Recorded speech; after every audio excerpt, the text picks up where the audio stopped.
hopefully you can hear me now. Give us a message in the comments if you can. Obviously, like people will expect one at 10 o'clock, Steve. So I don't know how this is gonna go, mate. But we'll get it out there. 7. And we'll see if it works. 7 o'clock. So let's start off because I'll introduce you here, Steve, to obviously you're not Gary.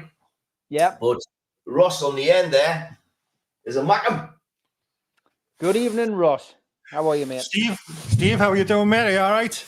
Yes, all good, mate. Good to see you, and looking forward to having a bit crack for the next hour or so. Yes, so I just had a message saying of the Toon Army saying I can hear you. So we're good again. Eventually, absolute nightmare as per usual. But hey, it's teething problems, and we'll get there. It's the way it goes, I suppose. So let's talk about the derby then. Let's talk about the derby. Steve, big game for both teams, mate. Big game for both teams. First of all, great to have it back because it's a big miss on the football calendar for me. I'm 51 and I've had my fair share of ups and downs in derby games, and I've seen some great games. Go back to my first derby game was New Year's Day 1985.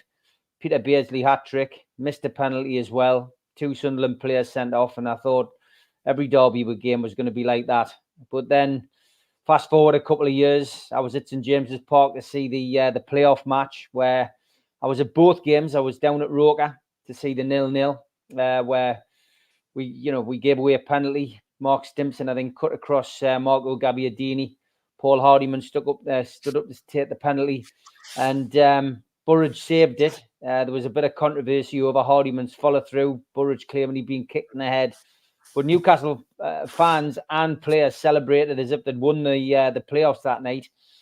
We went back to St James's Park where we thought we'd do the job, and we ended up getting done 2-0. And Eric Gates and Marco Gabbiadini got the goals that night. And I can quite honestly say it was the first time I ever cried at St James's Park. Gutted, absolutely gutted. And for me, that's what it's all about, the highs and lows. You see your team win, and you see your team lose these games. And, it's the build-up, I guess, that I enjoy the most. I love the build-up. I love the build-up the week before. A lot of people hate that, but I love the build-up. I love the media and the newspapers.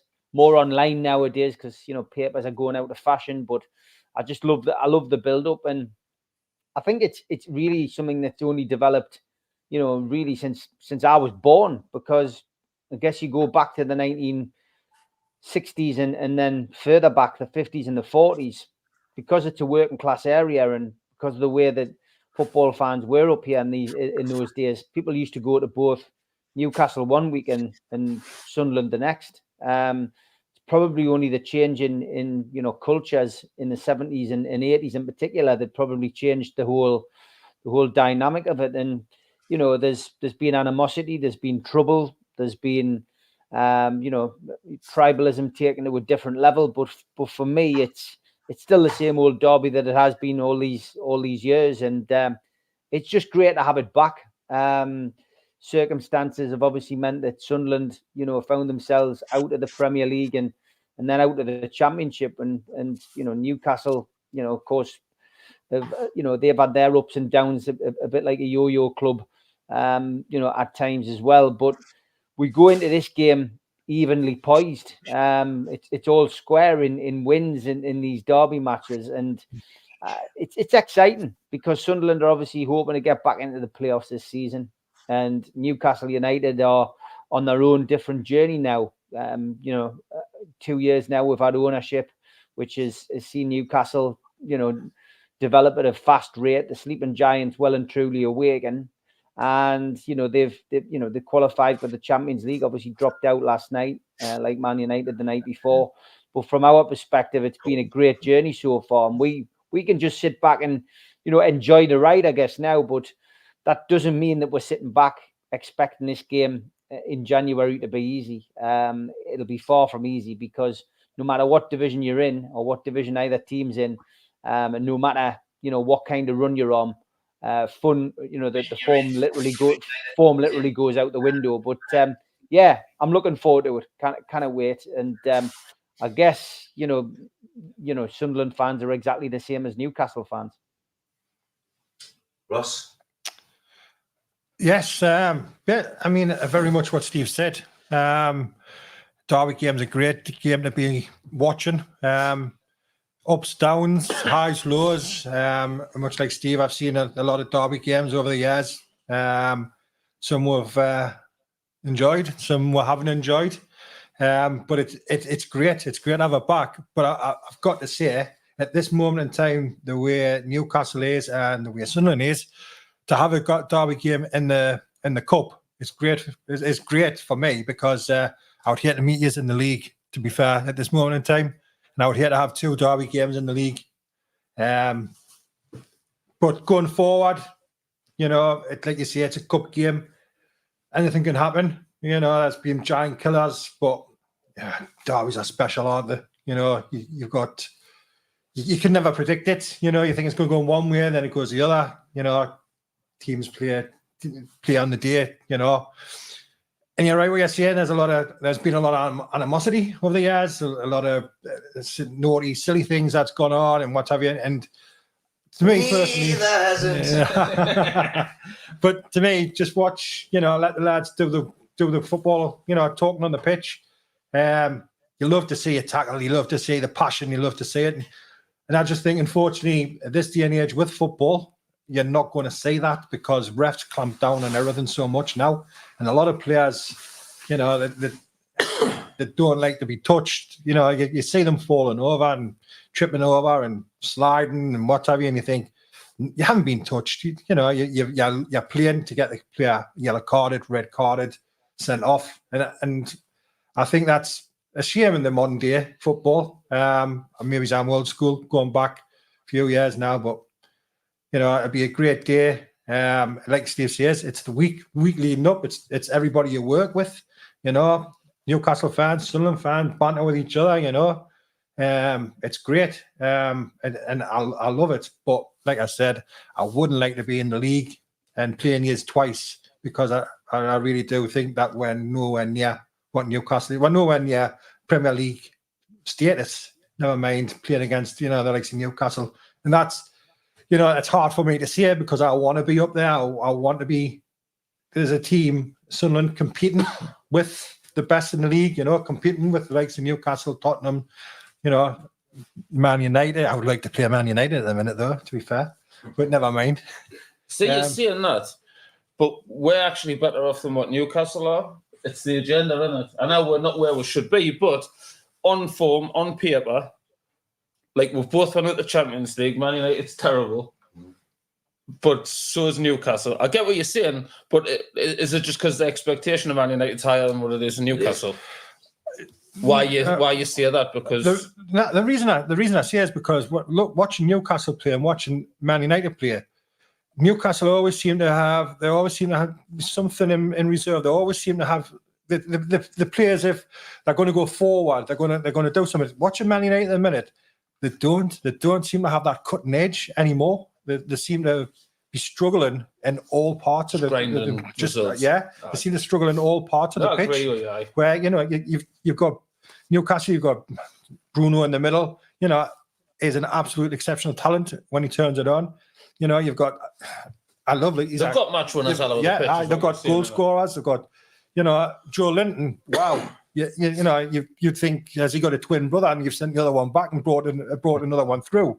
You think it's just he's so powerful. This from the Mackem, right? Well, to be honest, what are you getting stuck into Steve about? It's only being honest though. I feel as though, to be honest, I've loved to stuff them. I love to beat them. I love to beat them in the derby. Beat them? Hand on heart. Hand on heart. No. Mm-hmm. I don't, but I would love to think that we're giving them a really good game, and I love to think that we're giving them a bit of a frightener, and think you're not here just to turn up and take not the 3 points, but take the place away for the cup game and progress the next round. I would like to think you would think, oh Christ, we're in a proper game here, we're in a real game, and that's just what I would expect and hope to come from Sunderland. Like I said, they're not. I mean, our our top players, the likes of Luke O'Nien, Patrick Roberts, players like that, they're our top players, and I think they'll be mediocre in the Premiership as the way it goes at the minute, where you've got big stars playing in the Premiership who stand out. Steve, do you think that come the Newcastle Sunderland game, obviously there'll be like the Christmas fixtures and then the New Year, obviously you're going to have like a lot of games. I mean, I'm not saying Sunderland won't either, but do you think you're likely to play like a slightly weakened team, or do you think like for that game, do you think like he doesn't? Yeah, he doesn't do that. I mean, the problem we've got at the minute, pretty much like Manchester United and Middlesbrough, probably is injuries. Yeah, that's why I'm saying it. I think between Manchester United, Newcastle, and Middlesbrough, obviously I do the Northeast Football Breakfast Show, so I'm quite up to date with what's going on with Borough at the minute. There's 3 entire first teams out with injury, so it's an absolute nightmare, and we've got fixtures coming thick and fast. I mean, we've got Fulham on Saturday, 3:00 kickoff, and then we'll play Tuesday night against Chelsea in the Carabao Cup quarter final, and then we've got Luton on the 23rd. And then Forest on the 26th. So, games come thick and fast for us.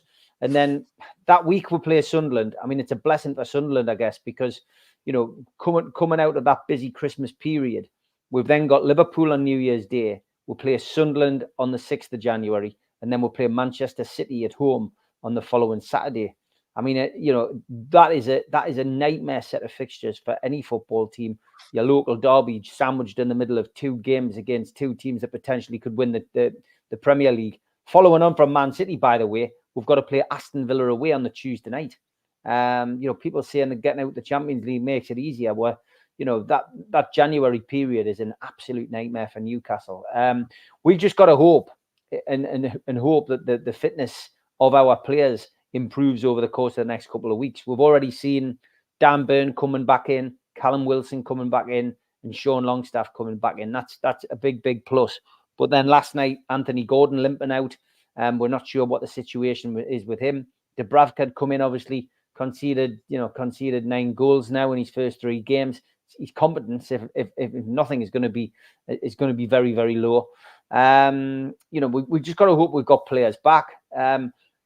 So will he play a weekend side? I very much doubt it. I think the one thing that the likes of Sean Longstaff, Dan Burn, Paul Dummett, Lewis Miley will be saying in that dressing room is, we can't afford to lose this game, lads. I think it's the one plus point for me that we've got, other than being obviously the Premier League outfit, and having a wealth of talent if it's available, is that we've got a lot of homegrown players in that dressing room, even players who never get a chance to pull on the shirt on a regular basis, like Gillespie, the goalkeeper, is a Geordie. Graham Jones, part of the coaching staff, he's a Geordie. Lots of Geordies in that dressing room behind the scenes. There's not going to be anybody in that dressing room at the Stadium of Light on the 6th of January on the Newcastle side who isn't going to have had it drummed into them what this game means. So that plays its part. It definitely plays its part. I don't think it puts extra pressure. I think it just means that those players, the likes of Bruno and Joe Linton and Kieran Trippier and Sven Botman, if he's back, those kind of players will now understand what it's like to have played in one of the biggest derbies in the world.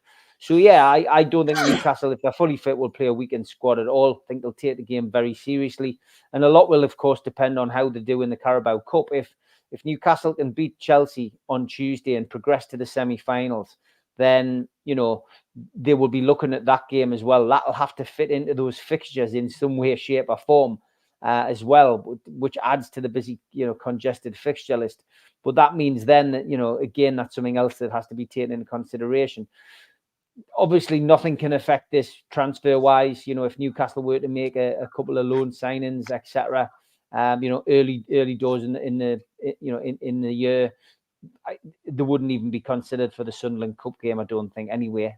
Obviously, if they were from abroad, they'd be able to play. If they were cup tied from this country, that would be irrelevant anyway. But yeah, I don't think Newcastle will take this game lightly. They will want to go there. They will want to put a good performance in. And likewise, from Sunderland's point of view, Sunderland go into this game with nothing to lose other than local pride. They won't, for me, they personally will put out their strongest team. They'll be very motivated. and the crowd will play its part because, similar to St James's Park on its day, the Stadium of Light can create a hell of an atmosphere. I know, I've been there, I've seen it.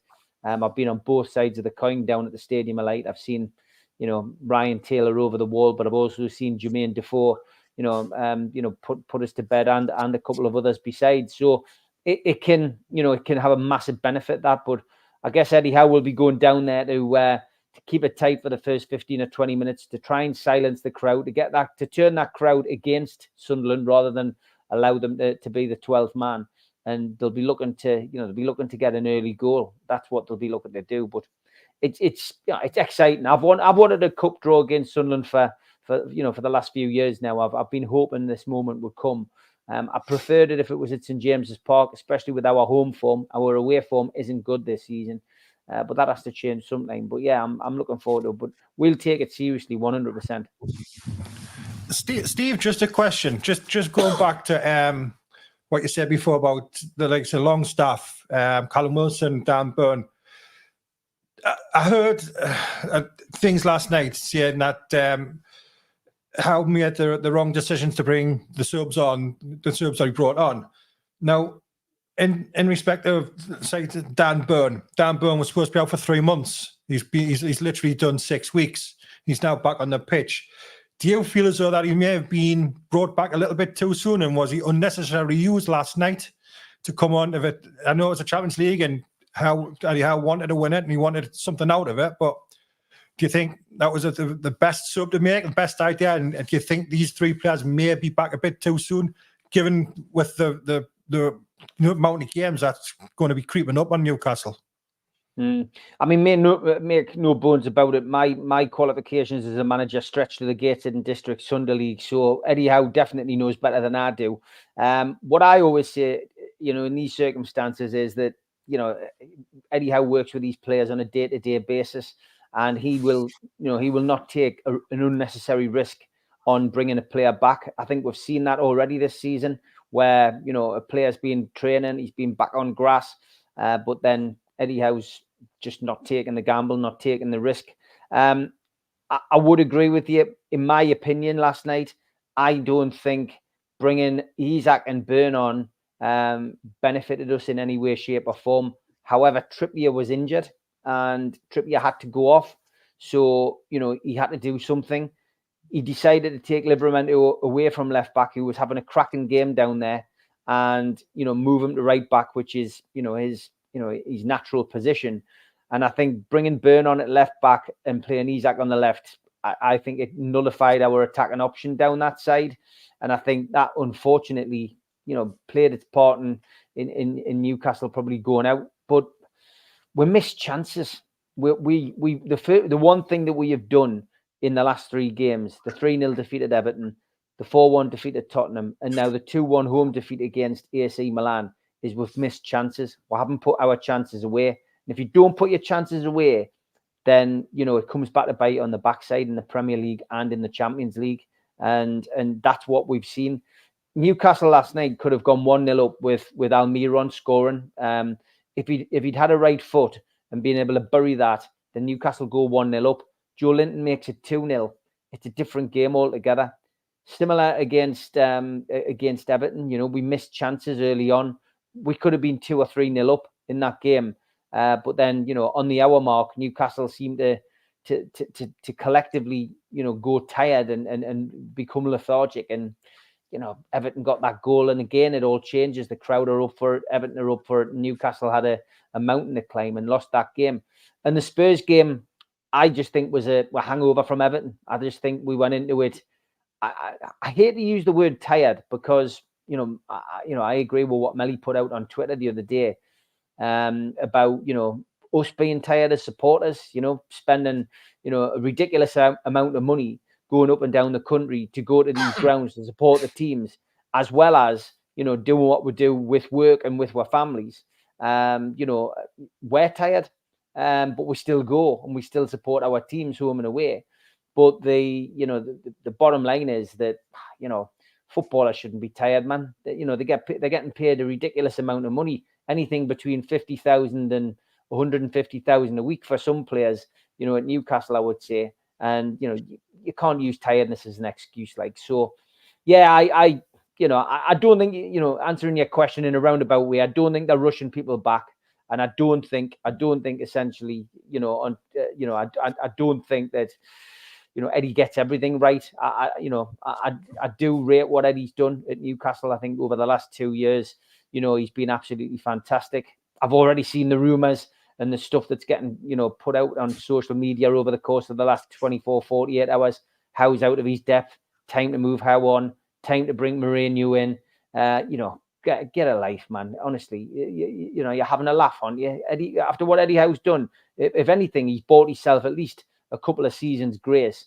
I can't see anything happening, with the manager. This season was always going to be hard. Me and Melly have discussed it on my podcast. It was always going to be difficult, but we'll be all right. There's still a lot to play for. Pivotal week this week in the sense that if we go out to the Carabao Cup, it's Premier League position and FA Cup run. That's what we've got left. But I've still got a niggling feeling we're gonna get past Chelsea. We've done it the hard way so far. I think we'll be fully focused on the job on Tuesday. Do you think you beat Sunderland then, Steve? Yeah, I think we will. I don't think it'll be a pretty performance though. I think if anything, I think Eddie Howe's learned a few valuable lessons. What AC Milan reminded me of was Liverpool at home. We were comfortable in that game. We were well and truly in the lead.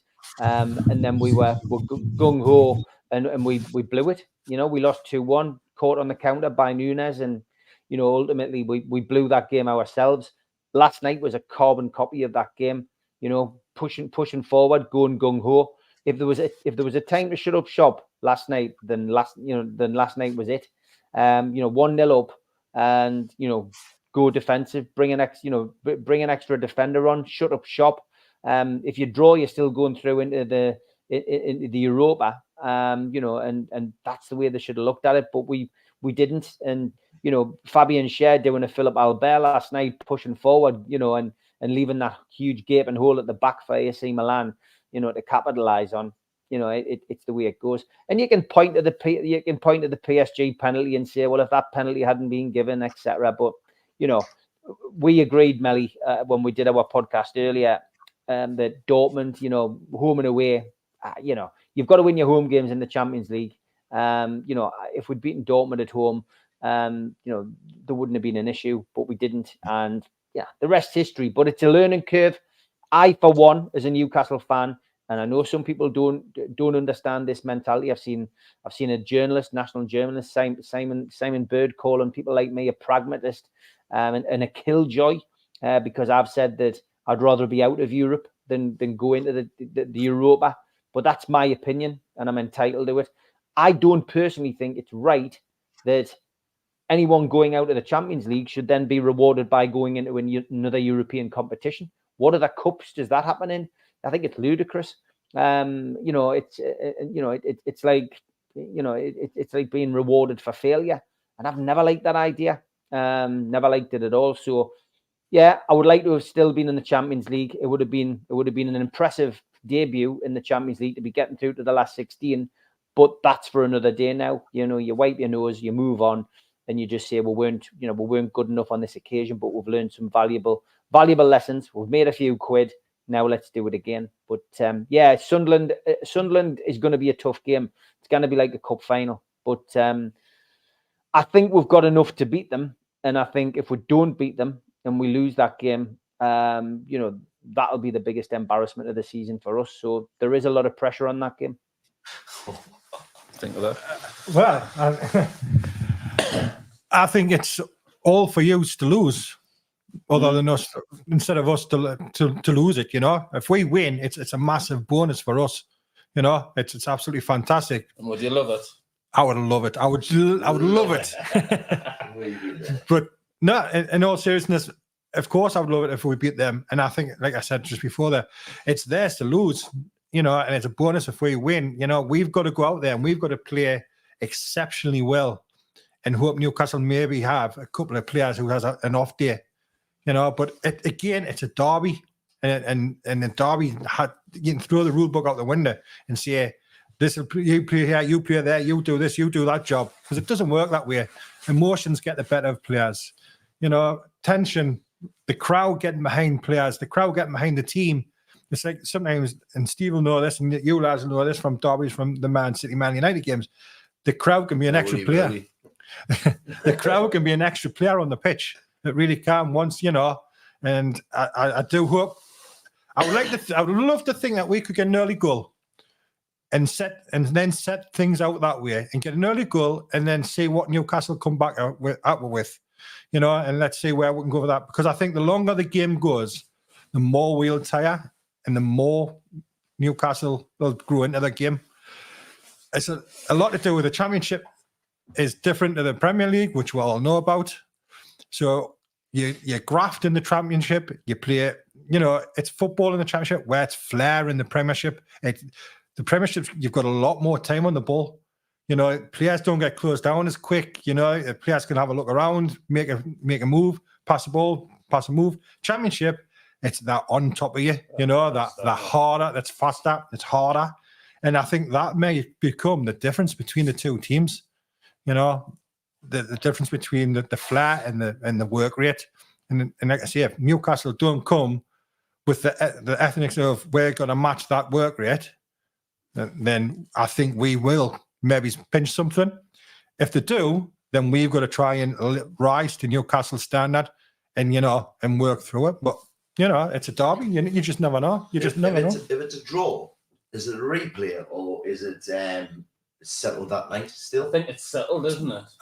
Settled on the day. Settled on the night, so they can't go back to St James's. No, it's settled. That's a shame. Like we done said that they didn't need that. Like, he's a Sunderland fan, Steve, and he says never has Newcastle City Centre needed on a Wednesday night either.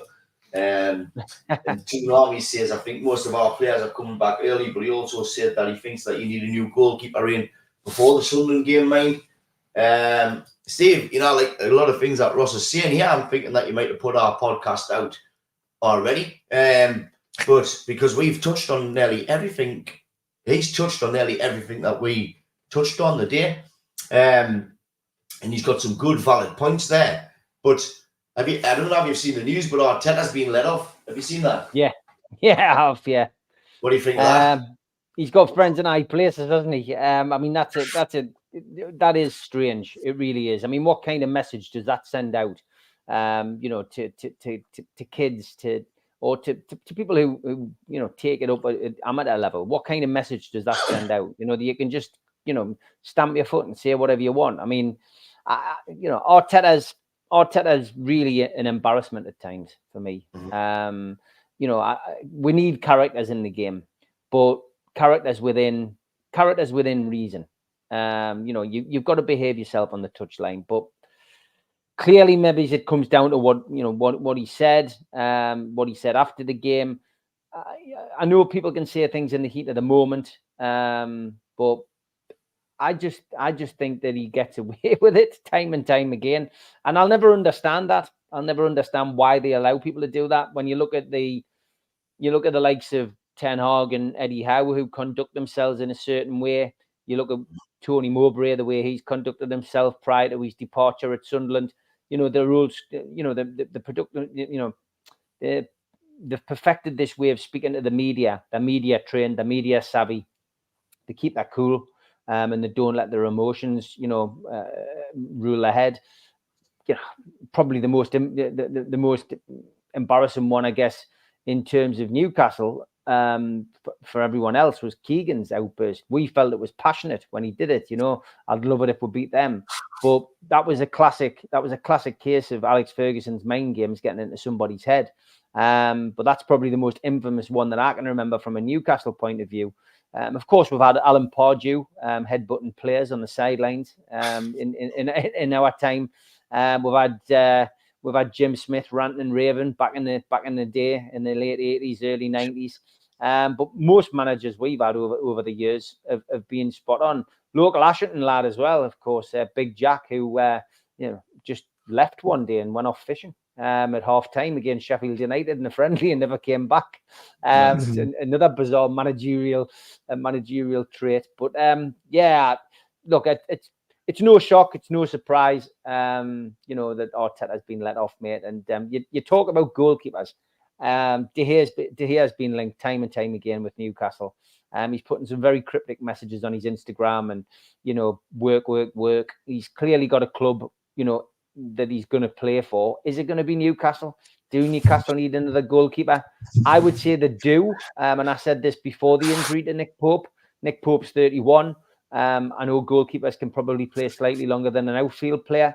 But, our entire experienced back line is exactly that experience. They're all over 30. Trippier, Byrne, Fabian Schär, and Nick Pope, all in that kind of 30-year-old, 30 plus zone. So we do need another goalkeeper, and Nick Pope needs somebody breathing down his neck because Dubravka's not the answer. So for me, yeah, I would I take a gamble short term on De Gea if he's reasonable with his wages. Yeah, I would say, yeah, come in and stake a claim and see what you can do for us.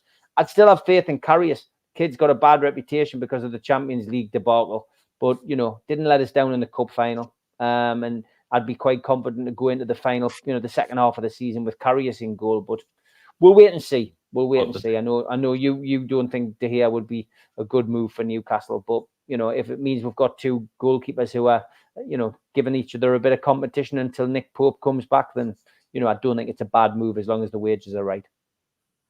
I mean, I've had my say this morning, and I think it's a backward step for Newcastle if they're going for somebody like David De Gea. I think his time's done in the Premier League. And I'll keep it short and sweet because I know you're itching to have a bit. That's what I was about to say. I was gonna say, like, if could you not get an emergency loan on him because obviously he doesn't have a club, or does it not work like that? Does it still have to be a transfer window? I think it's got to be a transfer window, and I think the problem Newcastle have got is that they've got other goalkeepers. They have got Karius, they had Dubravka, obviously, who played last night, and they've got Mark Gillespie. So I think the Premier League would probably say no. So it needs to be in the transfer window where Newcastle, if they're going to make a move for him. And maybe Dubravka still wants to be away. I think it unsettled Newcastle fans a little when he turned up at Old Trafford and said, I'm delighted now I'm at a big club. And, forgetting that he was on loan and he was going to have to potentially come back to Newcastle at some point. The move at Manchester United didn't work out for him, and then he comes back to Newcastle, and those fans who were 100% behind him we're still supporting when he pulls on the shirt, and you support any player that pulls on the shirt in the first team, but there's always that kind of, well, you went to Man United and you more or less said you were delighted to be away from us. Then you don't say things like that if you're going to go back to a club. Yeah, not when you're no, you don't, and I mean it's left a sour taste in a few people's mouths. But look, either way, for me. I'd like to see. Yeah, I'd like to see Karius given a chance. Maybe he will be. He's going to have to play. Before the final for Liverpool, he actually had a pretty outstanding season. He had a great Champions League campaign. I mean, he was superb that year.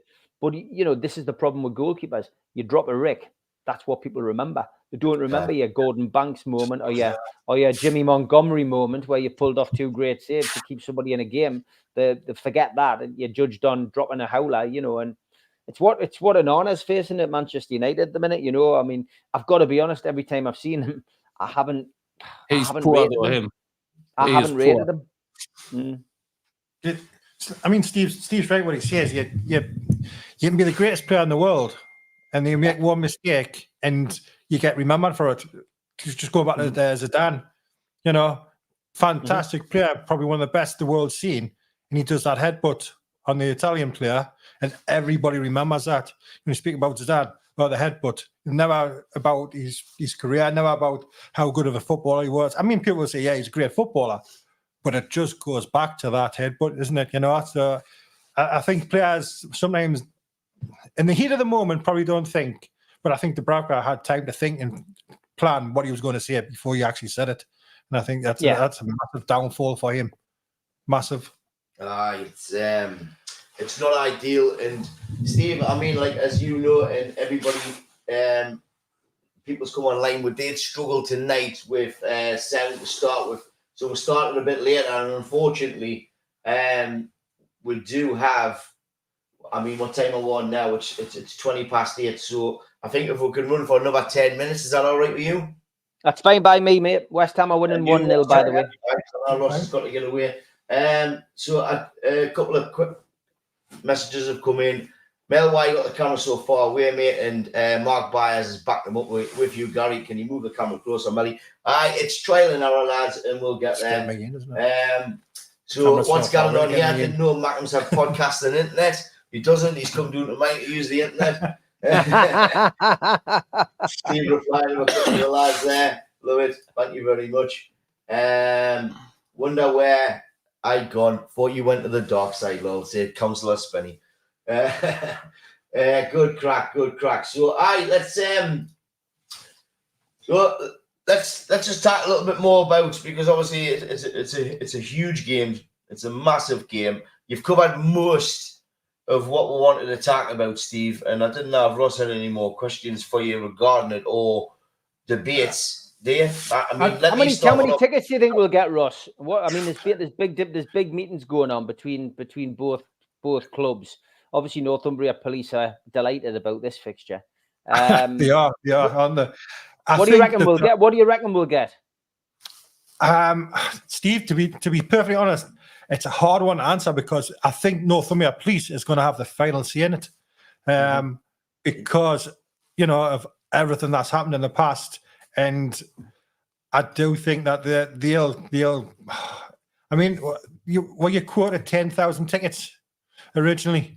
We get 15,000. We get 15%. Sorry, so I think it should be around the. I think the maximum Newcastle could get is around about the 5,400 mark. But I don't think we're going to get that. I'd be very surprised if we do. I did hear 3.5. That was. So I follow some of the Sunderland banter pages and things like that, and there's a couple of people that's got a bit of inside knowledge, and they're saying 3.5. Some are saying 4, but again, I think it's all down to what the police think. I mean, obviously, you could probably bring 3, 5, 10 times that many, but I also think the police are very aware of outside the ground as well. A lot of supporters turning up with no tickets, trying to get in. So I think what they may think is less tickets will got inside the ground, the less people will have outside the ground. I personally heard that a load of Newcastle fans had bought half-season tickets for Sunderland just to get that game. They were guaranteed to get that game. I think it can end up, seriously, with a load of Geordies everywhere in that stadium as well as the away end. You know what? And you're probably right there, because a lot of Geordies, for whatever reason, I don't know why, but they love to buy an away ticket and go and watch Sunderland away just to cause bother, just to be in the middle of it. And I think, well, why are you spending your hard-earned cash to go and watch Sunderland away on a Tuesday night, and then all of a sudden whip your top off and have a Newcastle top underneath, and start bother? Well, I don't get that kind of. I mean, I get banter, I get crack, and I love a debate, and I love speaking about it. And sometimes, you can get a little bit heated about things, but why waste your money? Why do that? I haven't heard of that. I wouldn't dream of doing that. But everybody's different, aren't they? Owen Fairview saying 4K, mate, heard it on Tuesday. That's likely Fairy. And also Councillor Spenny, who says he'll have his seagull costume on, says it'll be 4K including corporation tickets. So the police told me. Ray Dunn seems to think 5K. I think it's going to be between 4.5 and 5. I think that's. I'll go for 4K, but I reckon there'll be at least 10 Foos and Toon fans in. I think it's a bit daft. I mean, Sunderland went big on putting out, the half-season ticket on the day that the derby was announced, and I mean, I don't know whether that was somebody in the marketing department who thought it might be a great idea to get rid of a few more season tickets. But I think it was a bit careless, that, because there will be some Newcastle fans who think, well, you know what, 250 quid for a ticket, I'm not going to go to the rest of those games, but if I can get into watch the cup game, then it's worth it, because it'll come down to loyalty points for this match. Newcastle fans' loyalty point system is still in place. And, that's it really. Some people know that on, 5, 10, 15 loyalty points, they probably won't have much of a chance of getting a ticket. But, they might take a gamble on a season ticket. And we all know, we've probably all done it before in some way, shape or form. It's difficult to sit in your hands, even more difficult if you're at a derby game and you're taking your life in your hands, going in, and you're putting yourself at risk and you're putting somebody else at risk by doing that. So, but people will, and that's how desperate people will be to go and watch the game. And, it'll be interesting to see how the police manage this as well, because in the past, we've got to go back, 7-8 years since the last set of derby matches. But Northumbria police had decided to do this new style of policing, they called it, which was basically allowing Sunderland fans and Newcastle fans to make their own way to the ground without the police escort. I think that was probably a good idea. I think it takes away a lot of the tribalism to a degree. And obviously the Sunderland fans and Newcastle fans, when they came into each other's areas, were coming in by train or bus, but there seemed to be less bother. So let's hope that it's the same. I just hope everybody on the day is sensible. They have a safe journey there and back, and ultimately that you go and do what you do, which is you sing your heart out for the lads, and you hope you get the result and you come back safe, because nobody should be going to a football match and looking for bother, and nobody should be going to a Sunderland match looking to cause trouble. You should be going to sing your heart out for the lads and sing them to victory. That's what we all want. We just want a safe day, and we want bragging rights. That's what you want. You want to be able to go to work on that Monday morning and be able to say, "Well, we did it." That's the whole point of derby games. It's been a while though, hasn't it, since the two inside bragging rights in the derby. Last one was 1-1. Last one was 1-1. Sunderland obviously had 6 in a row. Which we never heard the end of. But fair play to them. But I lived through that era of going to Roker Park and then the Stadium of Light, and not seeing Newcastle lose for 34 years. So that in itself was a huge record for us to hold. But it swings and roundabouts. It's level pegging. Whoever wins the game goes into the lead, and Derby wins. I think it's something like 56 each on wins in the Derby. So it's a big one. It's a big one. Honestly, I kind of call it like, because you've got young Joby Bellingham there who's like firing them in, and on that day Sunderland youngins can play football, and it's a derby. How can happen? And I mean to write Sunderland off. It's crazy. I was gonna say that. Like, obviously they've got like a young team, Sunderland. Yeah. So what I was gonna say is they'll never have played like under like that atmosphere. The intensity of the crowd, it's gonna be absolutely electric. And some of them young lads will have never been in that situation before. Even I say that as well. How many players have you got that's played in a derby? I didn't think that one. Have you, Steve? You've got to go back to I think it's 7-8 years, isn't it, since we played? I'd be surprised if there's not one or two who didn't play in that game.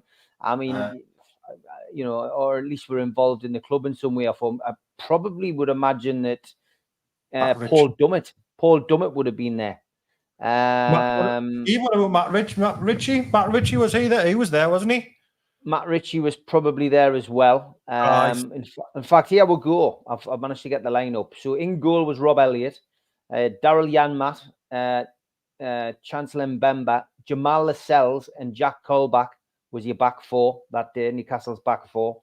So Lascelles, John Joe Shelby, Gigi Wijnaldum, Townsend, Perez, and Sissoko, and Mitrovic. So the only survivor who played the actual game is Jamal Lascelles. On the bench for Newcastle that day was Anita, Cisse, De Jong, Save, Darlow, Taylor, and Riviera. So Lascelles is the only surviving member of that particular team. For Sunderland that day, Manone was in goal. Am I known as it? Yedlin, Kone, Kabul, Van Aanholt, Kirchhoff, Kazri, Rodwell. Christ, Rodwell played. And Villa, Barini, I think only played that. And Jermaine Defoe was up front. He scored Sunderland's goal. On the bench, Catamole and Doy O'Shea, Billy Jones, Jordan Pickford was on the bench. Jermaine Lenz and Ola Toivonen. So Rafa Benitez and Sam Allardyce were the managers that day as well. But yeah, Jamal Lascelles, the only survivor, lads. No. That's what I mean. It's a big game for them. Massive game for everybody. Aye. Yeah. Everybody. So like a young Sunderland team, they're like that. Two things will happen. They'll either get caught in the headlights for the big day, and they'll freeze, or they'll just not let it affect them, and they'll just play their own football. That's it. You can motivate yourself off that energy though. The young lads, like they'll never have heard it, they'll never have felt it. No. And it could like either drive them or it could freeze them. Let's be honest as well. Like you said before, Steve, Newcastle's got a lot of games coming up, and that's kind of got to take priority, and everything's got to be put into them games. So their energy's gonna be like. You've seen them against Spurs last week, and they were knackered. Yeah. And I mean, unfortunately, I didn't get to watch it last night. I was out. But same kind of things happened against Milan as what it did against Liverpool. So they are vulnerable. So, Newcastle can be vulnerable, and if they're knackered, then it's there could be more injuries. There could be more injuries before then. Who's going to be the Sunderland manager? Well, that's a thing. Dodd's just given himself a good opportunity here. He really has, and yet you're right. But the other thing I was going to bring up is the times that we have beat Newcastle. We've literally had new managers come in. Gus Poyet, we've got loads. I think we've got four. We had four new managers: Keane, Poyet. There was a couple of others. They were all just coming into the job at Sunderland when we beat Newcastle. So I don't know if this is an omen, but could be. But the other person we've been linked with is Will Still, 31-year-old Rennes manager. 31-year-old. He hasn't even got his coaching badges, has he? He's got is that him? That's him. Getting fined. He gets fined £25,000 Rennes for. Then he's got a diploma in sports psychology, and he's got a diploma in something else, but he hasn't got his coaching badges. He gets fined every game, but they keep paying it. He got them promoted. That's right, he did. He comes with a good reputation. But get his coaching badges before he comes to Sunderland because they'll not pay it. Either that. Listen, when you get a couple of these Mackems in as well as the Geordies, we've got Fazza. Hey, respect Newcastle in the Champions League. What an experience. Mark Byers, I don't understand the mentality that you battle all season to qualify for Europe and are happy to be completely out of it. Even the Europa, we'd have been happy to qualify for last year.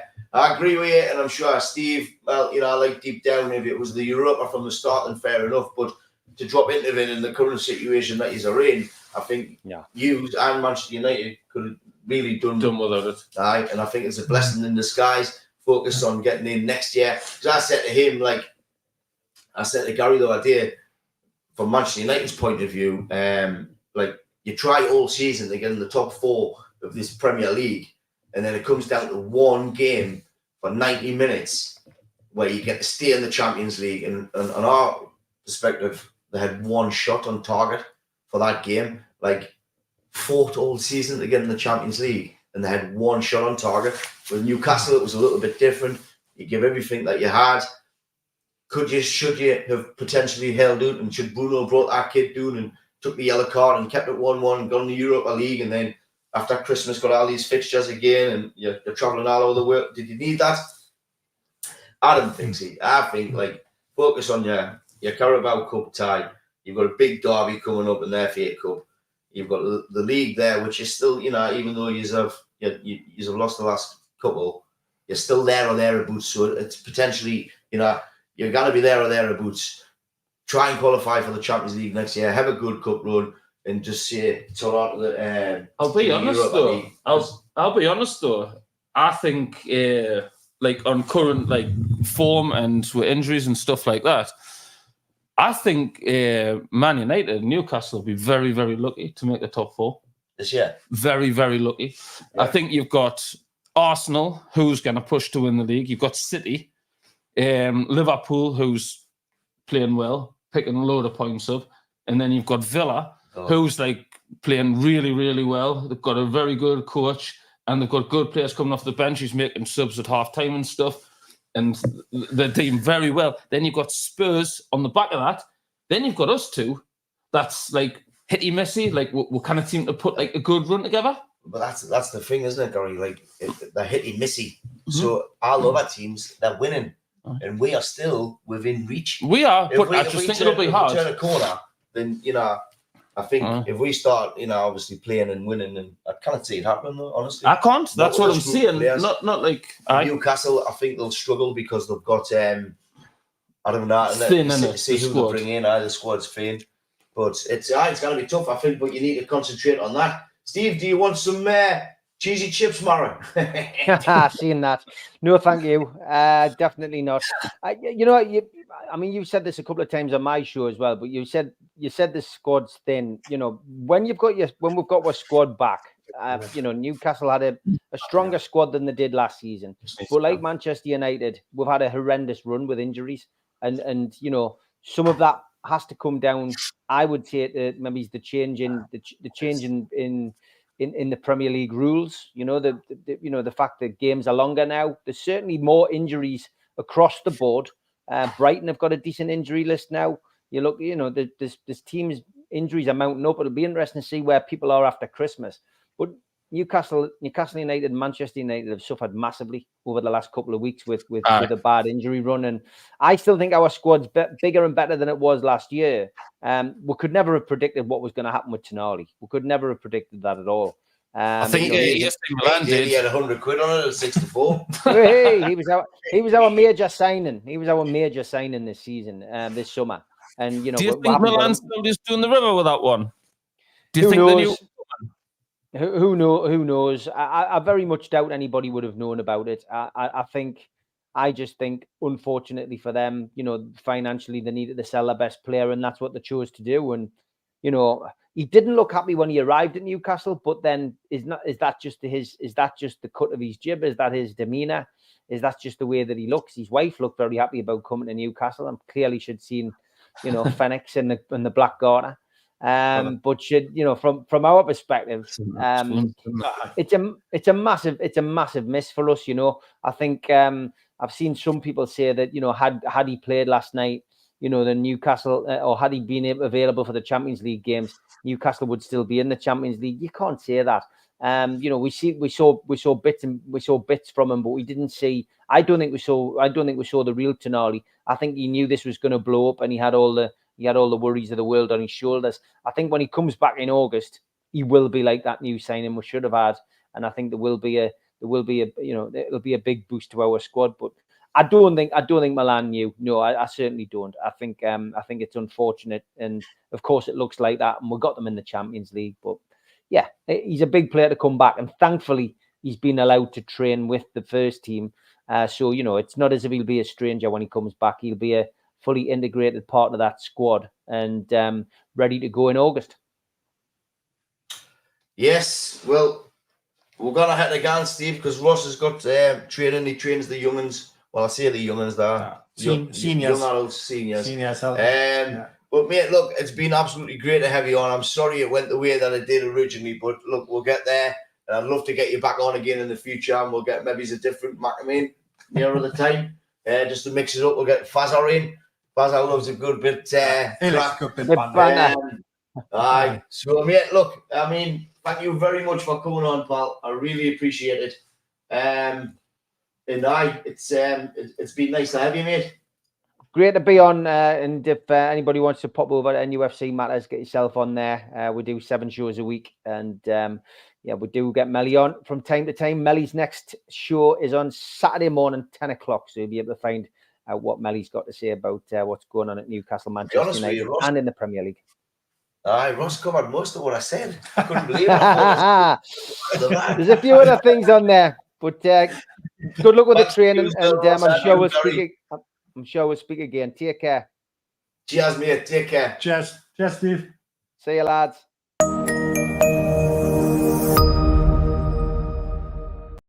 Money. Oh, off. I'll get it next time.